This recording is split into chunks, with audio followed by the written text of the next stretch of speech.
Eski bir Türk boyu olan Demirci Tatarları, yani Şor Türkleri, Batı Sibirya'nın güneyinde yaşamaktadırlar. Çoğunlukla Kemerova bölgesi ve Kondoma Irmağı kıyılarında yaşıyorlar. Шорлықтарда ең алғашқы кайчи, яғни жыршының комуз аспабын ойлап табуына жерінен адасқан екі бұқаның әуені себеп болды деген аңыз бар. Şor taygasında evini kaybeden boğalar boynuzlarıyla her tarafı yıkarlar.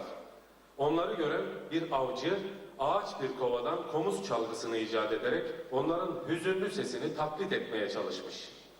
Тағдырдың талайын көрсе де, тамырынан ажырамаған шорлықтардың біздің домбырамен ағайындас кай комуз, тебер комуз, ық комуз деп аталатын музыкалық аспаптары әлі сақталып келеді.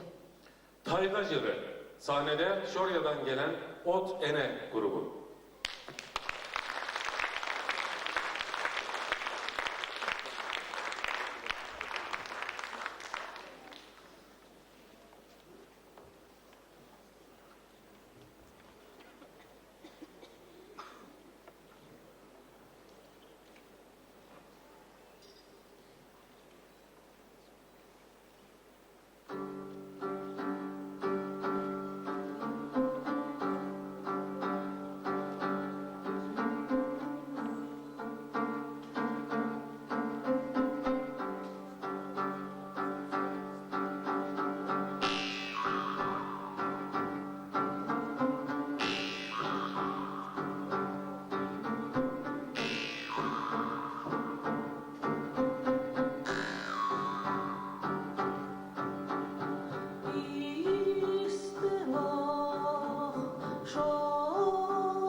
Yılan minnedes, kimge turarga, küsküç balık minnedes, kimge turarga, öllere balık minnedes, kimge turarga.